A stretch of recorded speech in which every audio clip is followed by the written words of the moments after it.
This is the Hidden Killers podcast with Tony Brueski. Featuring author, psychologist, and daily contributor, Shavaun Scott. It's always a good idea to be sure you know who is hanging out on your property, especially if you got kids around. It's one thing if it's just you, I guess, and it's up to you to put your life, your trust in someone and your well-being in your own hands. But when there's other people relying on you, you got to be a little bit more careful, or a lot more careful, especially if you had kids. That's what a lot of people are looking at and looking towards. The father of Audrii Cunningham right now wondering why, how, what happened here that you let this guy, Mr. McDougal, known by several different names, onto your property to live there. And then eventually he takes the life of your 11-year-old daughter. Seems very, very preventable when you just look at the guy. Nazi symbols all over him, swastikas, Aryan race, all sorts of just very questionable. This man clearly has a very toxic way of thinking about him, or at least had for a good portion of his life. Not exactly the person you want to have hanging around your kids, even if they are trying to turn their life around. Joining me to discuss, Shavaun Scott, psychotherapist and author. Am I being too harsh, or was this incredibly preventable and there really needs to be some attention looked over here at Dad? Yeah. It's another one of these absolutely tragic cases, because any person with common sense could have looked at this and said, this is not safe for a child. The guy is a violent career criminal. It's what were they thinking? What were they thinking? I read a statement from one of the parents that, well, it was part of our faith belief system to forgive and let people make a new start. And it's like, oh my gosh, the naivete. Let me read that to you, because I want you to kind of dissect that a little bit from a psychological standpoint. The families are devastated and grieving for what happened to our little ray of sunshine, Audrii. We're being attacked and criticized on social media platforms for showing compassion and mercy to this formerly incarcerated person. But our interactions with this person were a result of our faith, which teaches us to give our fellow man a second chance. Unfortunately, the system failed us due to a loophole in the sex offender registration system. Don Steven McDougal had a history of disrespect for young female children. I got a lot of weird notes on this. It's like the terminology that's being used almost still kind of plays him down, but it did not show up when we checked the registry before allowing him to stay in an old camper in our backyard while he tried to start a new life. We've been aware of what we know now. This man would never have set foot in our property, much less been a part of our little girl's life. Again, I find it odd the way that some of this is worded.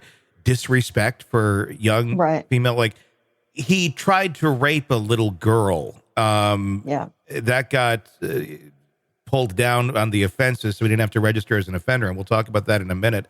But formerly incarcerated, I don't know. What's your take on this? It still seems very disconnected from reality. Very disconnected from reality. And if it's true that they had some agenda, some religious agenda, something related to their faith, again, that can distort judgment. Yeah. And you just take a look at the guy and say, this guy is bad news, would not want him around a child. Just the fact that he's a neo-Nazi, it's not a person you want around your kids.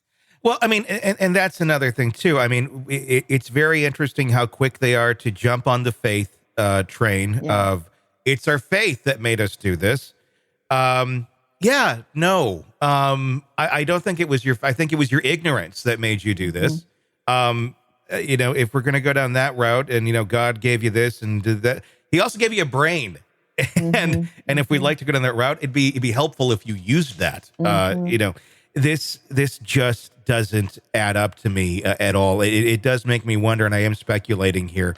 Was there something else at play here? Is there another reason why this guy's in the backyard in the camper, other than just, we want to be Jesus-y this week?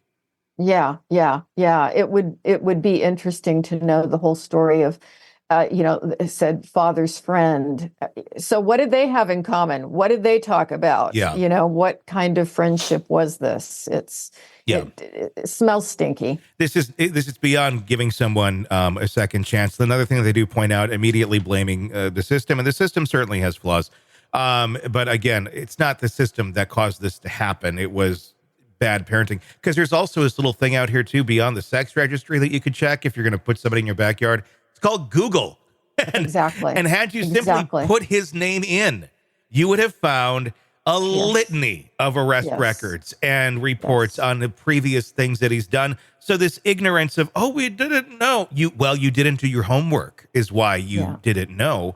So I just don't buy that for 1 second. It's just a lot of deflecting responsibility here. But let's talk about that loophole in the system. For what is the loophole that allowed him to not be on the registry, from what you understand?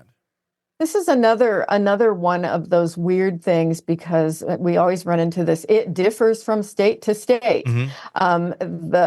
The plea that he took was for enticement of a child, which is a very strange term for someone, as you say, who was clearly trying to sexually assault a child. Enticement of a child. States define it differently.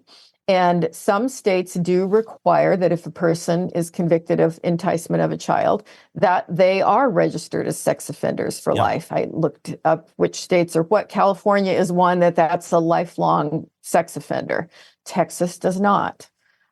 So it's another one of these gray areas that we can say that does not seem like a very good idea.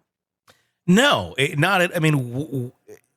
how and why, I guess, was there that differential? And we probably don't know the answer to this, but at some point, somebody, when making these laws, had to say, okay, if you go this far with the child, and I hate these terms, but if you succeed in your sick, horrible mission of violating this kid, then and you get caught, clearly you're on the registry.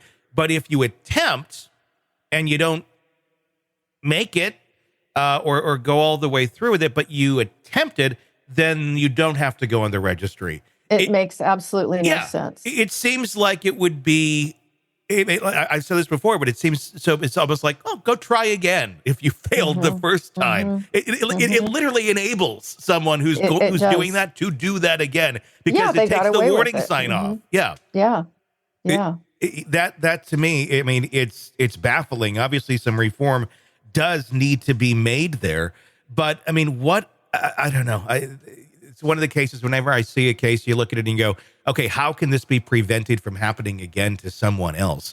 Certainly the registry would be helpful, but some of this just comes down to parenting 101 at the end of the day, does it not? Very true. Very, very true. Yeah, because you put inadequate parents together with predators, and you have a bad outcome. Yeah, and this is exactly what that recipe was, and this is exactly what happened. I do truly hope they take a much closer look here at this. I'm not trying to kick a family when they're down. I'm sure everyone's grieving. I hope that dad is just an ignorant person. I hope that is all this ends up being. I don't know. My spidey sense tells me there's more to it, but that's just my speculation. I hope they do take a due diligent look at it to find out. Want to listen ad-free? Want advanced access to all of our interviews before anyone else? Become a True Crime Today Premium Plus subscriber on Apple Podcasts. You get every episode commercial-free, so you can binge on true crime until you can binge no more. Search True Crime Today Premium Plus on Apple Podcasts now, or go to our podcast page and sign up now. More of the Hidden Killers podcast next.